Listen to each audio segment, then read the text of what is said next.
Top quality और consistent performance के लिए सिर्फ सिल्वर पंप नाम याद रखना।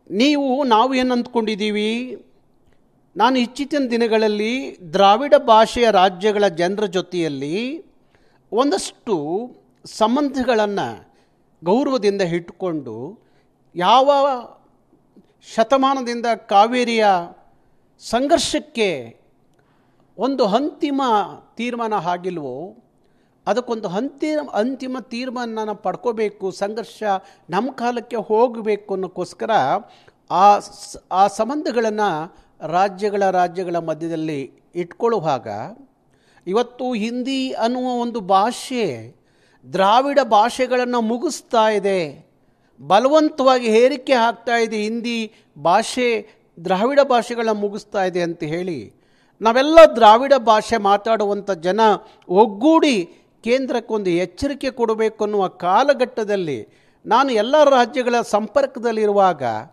ಕಮಲಾಸನ್ ಇದ್ಯಾವ ಅರಿವಿಲ್ದಲೆ ಹುಚ್ಚುಂತರ ಇಂಥದ್ದೊಂದು ಹೇಳಿಕೆ ಕೊಡೋದಿದೆಯಲ್ಲ, ಅವಿಜ್ಞಾನಿತವಾದಂಥ ಹೇಳಿಕೆ ಕೊಡೋದಿದೆಯಲ್ಲ, ಅವೇಕಿತರ ಹೇಳಿಕೆ ಕೊಡೋದಿದೆಯಲ್ಲ, ಅದು ಸರಿಯಲ್ಲ. ಕಮಲಾಸನ್, ನಿಮ್ಮ ಮಾತು ವಾಪಸ್ ತಗೊಳ್ಳಿ. ಇಲ್ಲದೆ ಹೋದ್ರೆ ನಿಮ್ಮ ಯಾವ ಸಿನಿಮಾಗಳು ಯಾವುದೋ ಮುಂದಿನ ವಾರ ಸಿನಿಮಾ ರಿಲೀಸ್ ಆಗುತ್ತಲ್ಲ, ಬಿಡುಗಡೆ ಆಗುತ್ತಲ್ಲ, ಆ ಯಾವ ಸಿನಿಮಾಗಳು ಕರ್ನಾಟಕದಲ್ಲಿ ಬಿಡುಗಡೆ ಆಗಲಿಕ್ಕೆ ಬಿಡಲ್ಲ. ನನ್ನ ಕಾರ್ಯಕರ್ತರು ಥಿಯೇಟ್ರಲ್ಲಿ ಹೋಗಿ ಸಿನಿಮಾ ಬಂದ್ ಮಾಡ್ತಾರೆ. ಅದು ಆಗೋದು ಬೇಡ ಅಂದರೆ ನಿನ್ನ ಮಾತು ವಾಪಸ್ ತಗೋ, ಆಡಿದ ಮಾತಿಗೆ ಕ್ಷಮೆ ಯೋಚಿಸಿ ದೊಡ್ಡ ಮನುಷ್ಯ ಆಗು ಅಂತ ಹೇಳಿ ಕಮಲಾಸನ್ಗೆ ಎಚ್ಚರಿಕೆ ಕೊಡ್ತೀನಿ.